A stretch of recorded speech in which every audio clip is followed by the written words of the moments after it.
আসসালামু আলাইকুম রহমতুল্লাহ নাহমাদুহু ওয়া নুসাল্লি আলা রাসূলিহিল কারীম আম্মা বা'দ। আহকামুল মিরাসের ধারাবাহিক দর্শে আজকে আমরা আলোচনা করব হামলের মাসালা বা হামল সম্পর্কে। মৃত ব্যক্তি মৃত্যুবরণ করার সময় কোনো হামল যদি থাকে যে তার উত্তরাধিকারী হওয়ার সম্ভাবনা আছে, এরকম যদি হামল থাকে, গর্ভ থাকে, তাহলে তার মাসালা কি হবে সেই নিয়ে বা সেই বিষয় নিয়ে আমরা বিস্তারিত জানবো আজকের এই দর্শে। আদ-দারসুল আশির, দশম দর্স, মাসআলাতুন ফিল হামলি, হামলের আলোচনা, হামলের মাসালা। প্রথমে আমরা হামলের আবিধানিক এবং পারিভাষিক সংজ্ঞা জানবো। আল হামলু লুগাতান, হামলের আবিধানিক অর্থ হচ্ছে হামালা ইয়াহমিলু হামলান ওয়া ইউকালু লিল মারআতি হামিলুন আও হামিলাতুন ইযা কানাত হুবলা। হামালা ইয়াহমিলু মাজদার থেকে বা ফিল থেকে হামল শব্দটা এসেছে। যখন কোনো মহিলা গর্ভবতী হয় তখন ওই মহিলার ক্ষেত্রে বলা হয় হামিলুন আও হামিলাতুন।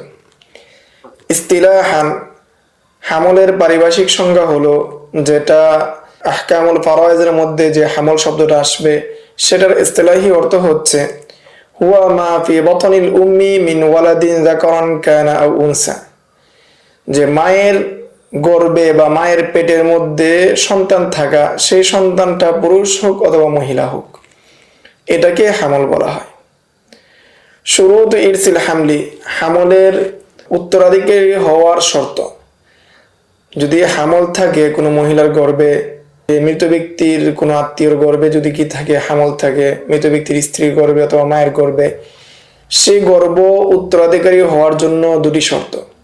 আল আউয়াল, প্রথম শর্ত হলো আন ইয়াকুনা মাওজুদান ফি বাতনি উম্মিহি ওয়াক্তা ওয়াফাতি মুরিসিহি ইয়াকিনান, যখন মুরিস অর্থাৎ যিনি ওয়ারিস বানাচ্ছেন তার ওফাতের সময় মায়ের পেটে থাকার বিষয়টা ইয়াকিনি হওয়া, ইয়াকিনি ভাবে জানা যে তার মায়ের পেটের মধ্যে কি রয়েছে, সন্তান রয়েছে বা হামল রয়েছে। আসানি, দ্বিতীয় শর্ত হলো আন ইয়ানফাসিলা মিন বাতনি উম্মিহি হাইয়ান, যে মায়ের গর্ভ থেকে সন্তান জীবিত বের হওয়া। যদি মায়ের গর্ভ থেকে সন্তান জীবিত বের না হয় তাহলে ওই হামল উত্তরাধিকারী হবে না।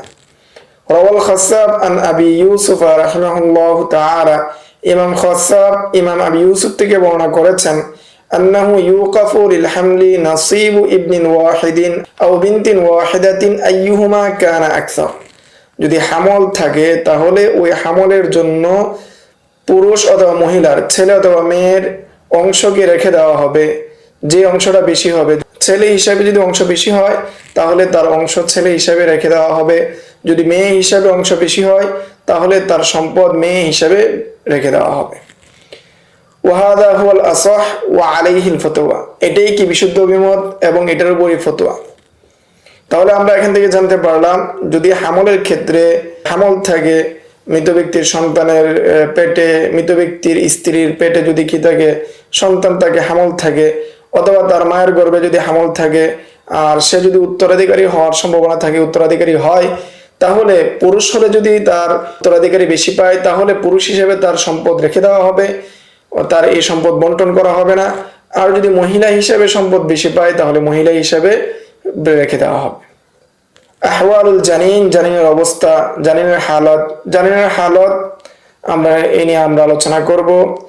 লিল জানিনি আহওয়ালুন খামসাতুন লা তাজিদ ওয়া লা তানকুস, যে জানিনের পাঁচটি অবস্থা, এমন পাঁচটি অবস্থা যেটা কমও হবে না বেশি হবে না, পাঁচটি অবস্থা জানিনের। আল আউয়াল, প্রথম অবস্থা হলো আল্লাহ ইয়াকুনা ওয়ারিসান আলা জামিআল আহওয়াল সাওয়াউন কানা যাকারান আও উনসা, জানিন যে রয়েছে সে ওয়ারিস হবে না, চাই সে পুরুষ হোক অথবা মহিলা হোক, সর্ব অবস্থায় সে ওয়ারিস হবে না। যেমন একজন ব্যক্তি মারা গেল, এমত অবস্থায় তার স্ত্রী রয়েছে, তার পিতা রয়েছে, তার মা রয়েছে এবং তার মায়ের গর্ভে সন্তান আছে, যে এই সন্তানটা তার মা শরীক ভাই, মা শরীক হিসাবে তার একটা ভাই হওয়ার সম্ভাবনা আছে অথবা বোন হওয়ার সম্ভাবনা আছে অন্য বাবার প্রেক্ষিতে, অর্থাৎ তার যে বাবা রয়েছে ওই বাবার ঔরসজাত না, অন্য কোনো ব্যক্তির ঔরসজাত সন্তান তার মায়ের গর্ভে আছে। এমত অবস্থায় বাবার কারণে আখুন লি উম বা উখতুন লি উম মাহরুম হয়ে যাবে। এই ক্ষেত্রে তাকে আমরা আখনি দরি অথবা উখতুন দরি সর্বাবস্থায় সে যেহেতু মাহরুম, তাহলে এখানে আর কোনো আলোচনা থাকে না। 2 নম্বর সূরত হলো الثاني أن يرث على أحد التقدير يعني الذكر أو الأنوثية ولا يرث على تقدير آخر, যে সে এক অবস্থায় অর্থাৎ যাকারি হিসাবে সে কি পাবে, উত্তরাধিকারী হবে, আর যদি সে মহিলা হয় তাহলে সে কি পাবে না, উত্তরাধিকারী হবে না। অর্থাৎ এক অবস্থায় সে উত্তরাধিকারী হয়, অন্য অবস্থায় সে উত্তরাধিকারী হয় না। তো এই ক্ষেত্রে যেহেতু আমরা পূর্বেই মূলনীতি জেনেছি, সেটা হলো তাকে ধরা হবে কি বেশি যেটা পায় সেই হিসাব ধরে কি বন্টন করা হবে। তাহলে এখানে তাকে যাকার হিসেবে ধরেই কি পুরুষ হিসেবে ধরে বা ছেলে ধরে সম্পদ বন্টন করা হবে। যেমন এক ব্যক্তি মারা গেল, তার স্ত্রী রেখে গেল এবং তার একজন চাচা এবং তার ভাইয়ের একজন স্ত্রী হামেলা, যে সহোদর ভাইয়ের স্ত্রী একজন হামেলা, জাওজাতুন হামিরুন লিল আখিস শাকিক, যে সহোদর ভাইয়ের স্ত্রী কি হামেলা, গর্ভবতী। এখন সহোদর ভাইয়ের স্ত্রী যেহেতু গর্ভবতী, সেই ভাইয়ের স্ত্রীর ঘর থেকে ভাতিজাও আসতে পারে দুনিয়াতে, অথবা ভাতিজিও আসতে পারে। এখানে দুটোটারই কি সম্ভাবনা আছে। এখন যদি ভাতিজা আসে দুনিয়াতে, তাহলে চাচা মাহরুম হয়ে যাবে, আম্মুন মাহরুম হয়ে যাবে। আর যদি ভাতিজি আসে দুনিয়াতে, তাহলে চাচা সম্পত্তি পেয়ে যাবে আসাবা হিসাবে, ভাতিজি কোনো সম্পত্তি পাবে না। তাহলে আমরা এই অবস্থায় ইবনুল আখ অর্থাৎ ভাতিজা হিসাবে সম্পদ বন্টন করব, চাচা মাহরুম থাকবে এবং সন্তান জন্ম হওয়ার পরে ফয়সালা হবে। নিচে আবার দেওয়া আছে ওয়াসালাসাতু মাওকুফাতুন আলা ওয়াদিল হামলি, বাকি যে 3 রয়েছে অর্থাৎ স্ত্রীকে সম্পত্তি 4/1 সম্পত্তি দেওয়ার পর বাকি যে 3 রয়েছে, এই 3টা ওয়াসালাসাতু মাওকুফাতুন আলা ওয়াদিল হাম, যে হামল হওয়া পর্যন্ত সেটা মওকুফ থাকবে। ইন কানা যাকারান ইয়াকুনু আসাবা, যদি সে কি হয় ছেলে হয় তাহলে সে আসাবা হবে। ওয়ালা আম্মু মাহরুম, এমত অবস্থায় চাচা মাহরুম হয়ে যাবে। ও ইন কানাত উনসা ইয়াকুনু মাহরুমাতান, আর যদি কি হয় মহিলা হয় তাহলে সে মাহরুম হয়ে যাবে। ওয়ালা আম্মু ইয়াকুনু আসাবা, তখন চাচা কি হয়ে যাবে আসাবা হিসেবে বাকি সম্পদ পেয়ে যাবে। আসালেস, তৃতীয় অবস্থা হলো أن يكون وارثا على جميع الأحوال سواء كان ذكرا أو أنثى غير أن نصيبه تختلف في أحد الوصفين عن الآخر, যে সে সর্ব অবস্থায় সে কি হবে ওয়ারিস হবে, চাই সে কি হোক পুরুষ হোক অথবা মহিলা হোক। তবে যদি পুরুষ হয় তাহলে সে সম্পদ বেশি পাবে, মহিলা হলে সম্পদ কম পাবে। কিন্তু সর্ব অবস্থায় পুরুষ হোক অথবা মহিলা হোক, সর্ব অবস্থায় সে কি পাবে উত্তরাধিকারী হবে। যেমন আমরা একটা উদাহরণ দেখতে পাচ্ছি, মাসআলা, একজন ব্যক্তি মারা গেল, মৃত ব্যক্তি মিম দিয়ে আমরা এখানে মাসআলাটা লিখেছি। আপনারা যখন লিখবেন তখনও কি খাতার মধ্যে মিম দিয়ে টান দিবেন, এ দ্বারা বুঝাবেন যে একজন মৃত ব্যক্তির তার বাবা রয়েছে, তার মা রয়েছে, তার জাউজা রয়েছে অর্থাৎ স্ত্রী রয়েছে, এবং মৃত ব্যক্তির স্ত্রী হামেলা। এই স্ত্রীর ঘর থেকে সন্তান, ছেলে সন্তানও আসতে পারে, মেয়ে সন্তানও আসতে পারে। যদি ছেলে সন্তান হয় তাহলে আসাবা হবে, আর যদি মেয়ে সন্তান হয় তাহলে নিস হবে। এবং স্ত্রী পাবে, যেহেতু সন্তান আসার সম্ভাবনা আছে সেই হিসাবে স্ত্রী পাবে হলো সুমন। এই জন্য মাসালা যেহেতু দ্বিতীয় সংখ্যা বা দ্বিতীয় যে পুরুষ রয়েছে সেগুলোর সাথে মিলেছে, বা দ্বিতীয় সংখ্যার পুরুষের সাথে মিলেছে, সেই জন্য আর যেহেতু দ্বিতীয় সংখ্যার পুরুষের সাথে মিলেছে, সেই জন্য মাসালা হবে 24 দ্বারা।